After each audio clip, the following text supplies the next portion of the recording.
You said you started telling yourself a new story. Mm-hmm. When was that? Like, when did you consciously say to yourself, I am the creator of the world that I live in? That was piecemeal. That started out like, that started out, I remember sitting in rehab and everybody kept saying like, yeah, man, I'm never going to get high again. I'm never going to get high. And I remember thinking like you're full of shit. Like, of course you're going to get high again. Like, I want to get high right now. And I remember like, not I shouldn't say everybody, but like 90% of everybody was just like, yeah, man, I'm fucking done, you know, putting the plug in the jug or like whatever.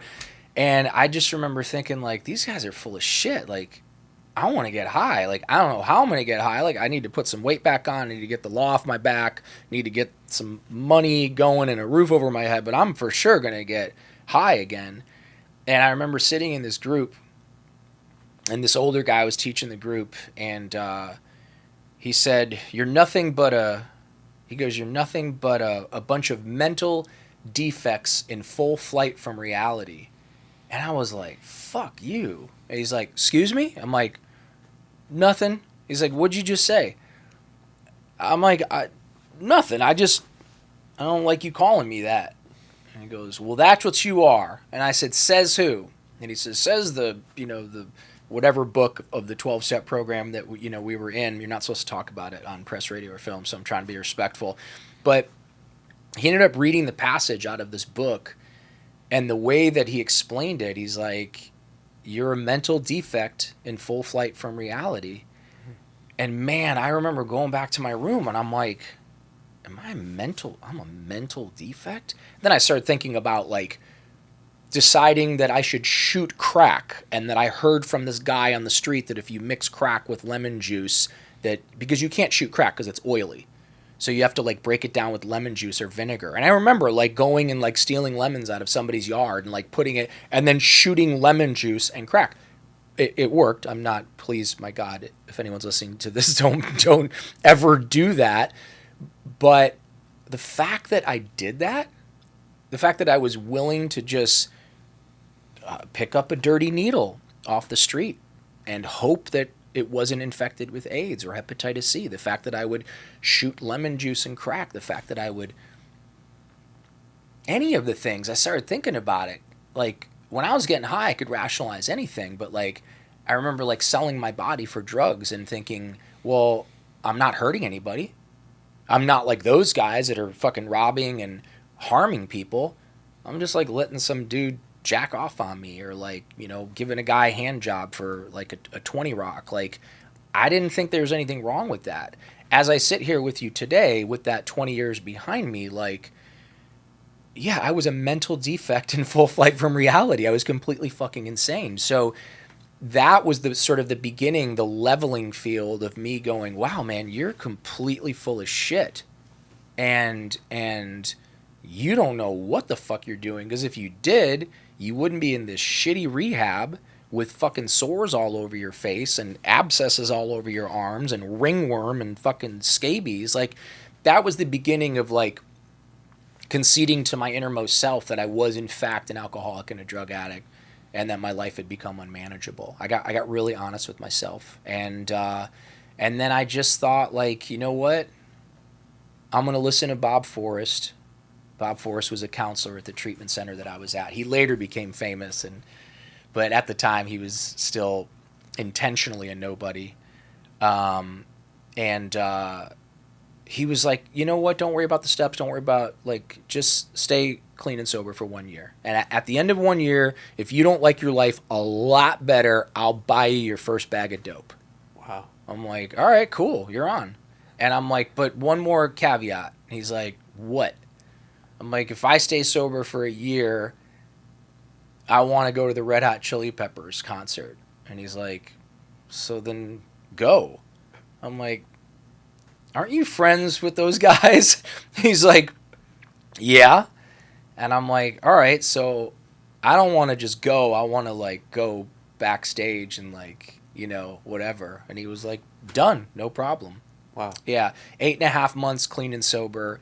He invited me to, they're redoing it now because they have the SoFi Stadium, but right across from the SoFi Stadium is the Forum, the Great Western Forum, and he invited me to that show, and I saw them play backstage, and I decided that I was going to then experiment with this sobriety stuff. Now, the great pivotal moment that I think you're looking for is when my mom got sick. My mom got sick at 8.5 months. I couldn't help her. I couldn't go visit her. I didn't have any money to send her. And that was another like, oh, wow, I'm a real piece of shit. I'm 34 years old, and my mom is, I thought she was dying of cancer. She didn't die of cancer, thank God.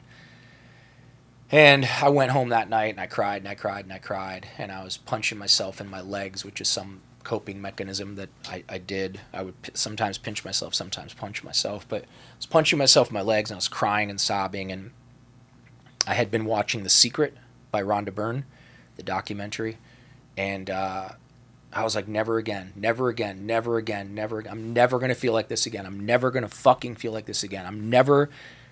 I felt like such a low-life piece of shit that I couldn't help my mom. I couldn't even send her, money. I couldn't do anything. I couldn't even afford to go visit her. And she had left you those $5 when you were growing up. She did a lot more than that. She wasn't a great mom, but, in the end, when I was drinking and using, she was borrowing money on her credit card because she was scared I was going to kill myself. And that was my threat to her, because I knew that if I threatened to kill myself, that she would go charge money on her credit cards to Western Union me. I don't even know if you guys have Western Union anymore, but she would Western Union me money from her credit card, and she drove herself severely into debt. And my mom was already living at the, right below the level of poverty as it was. So I made a vow 8.5 months in that I was never going to feel like that again, and that I was going to be rich, that I was going to be successful, and that I was going to be able to take care of myself and take care of my mom, and God willing, if I ever found, someone that wanted to date me again, or maybe someday marry me, whatever, a significant other, I was going to be able to take care of them, and I was going to be rich, and I was going to be successful. So I decided at that point that I was going to rewrite the story, and I got up the next morning and literally just like went from place to place looking for work, took any work I could get, and started to rewrite the story. And Bob Proctor, Think and Grow Rich, The Science of Getting Rich by Wallace D. Wattles, Psycho-Cybernetics, As a Man Thinketh. I just started putting that stuff into my head, and now I'm old. Now I know whatever you put in is whatever you're going to get out. But I didn't know back then if you idolize Jim Morrison and Sid Vicious and read Diary of a Dope Fiend and watch Trainspotting over and over again, and idolize and worship all these fucking moron drug addict rock stars that died way too soon, that's what I was going to get out. So when I instead started reading spiritual scriptures, and I started listening to Emmett Fox, who's a Christian philosopher, and I started really getting into Around the Year with Emmett Fox, which was a daily affirmation book, which would take a quote from the Bible or a passage from the Bible, and then he would sort of break it down for you. And then I got another book, which was his interpretation of Sermon on the Mount. I got another book, which was his interpretation of the Lord's Prayer, because I fucking hated religion. And I believed there was a God, but I didn't believe that God gave a shit about me. And so I began to rewrite that part of my story as well. There's so much there. And how long did it take for you to realize the vision that you had set out of, I'm going to be rich, I'm going to be successful, I'm going to be able to take care of my mother? How long until that actually came, you could feel that in your own life? So I started washing dogs at Sherman's place. I was walking Lou Gossett Jr.'s dogs, and he gave me $500 a week. Eventually I got a job at the Malibu Ranch, which was $10 an hour. He paid me in cash. I think the what is that? The limitations, the statute of limitations. Yeah. We won't tell anyone. I very quickly had and then I was walking dogs for Pietra, doing errands for Cindy Landon. Very quickly, I all of a sudden had more work than I even knew how to manage it. Or I found myself many times literally working 20-hour stretches. Now, part of that time would be the overnight guy at the rehab that I was working at, and I will be honest and say that, you know, I definitely like You dozed off. I dozed off quite a bit. Most of the clients were severely medicated because that's what they do in high-end treatment centers. They just medicate the shit out of everybody, and you know, most people were on sleep meds. So very quickly I had you know, 4 to 6 jobs at any given time, and money began to accumulate. And just like violence begets violence, prosperity begets prosperity. So I had a sponsee, and he was making fun of me for wearing True Religion jeans. I'm really dating myself right now. But he was like, dude, don't you live at your sponsor's house? I'm like, yeah. He's like, you don't have an apartment. I'm like, no. But I'm fucking sober, you know, like whatever. It was my, and he goes, no. I get it. I appreciate your help, but like, you're broke. Why are you wearing $300 jeans? And I'm like, because I want to get laid. I want to fucking look cool. I want to not feel like a piece of shit. Like, what's your problem with my jeans? And he said, you want to look cool? You want to get laid? You want to feel good about yourself? Start accumulating some wealth. And I'm like, I've got some money saved up. He's like, no, real wealth. And I'm like, meaning what? And he's like, he asked me when my next paycheck was. I told him, and he said, I'm going to pick you up and I'm going to take you to California Numismatics Metals, and I'm going to show you what real wealth accumulation is about. And he drove me to this numismatics, which is like the something of precious metals, the collection of precious metals, the sales of precious metals. I don't know. Somebody out there can Google that. But he went and he had them show me a Lady Fortuna 10-ounce bar, which was like one of the most beautiful things I'd ever seen. And then he said, do you guys have any Krugerrand? And the guy said, yeah. And he's like, give him one. I want him to hold it in his hand, because the bar was sealed. It was hermetically sealed. But the Krugerrand was real 24 pure gold, like sitting in my hand. And he's like, close your hand, feel that. And I'm like, whoa. He goes, yeah, that's not fiat money. That's not bullshit paper backed by nothing. That's real wealth that's been used as a storage of wealth for thousands and thousands of years. It's biblical.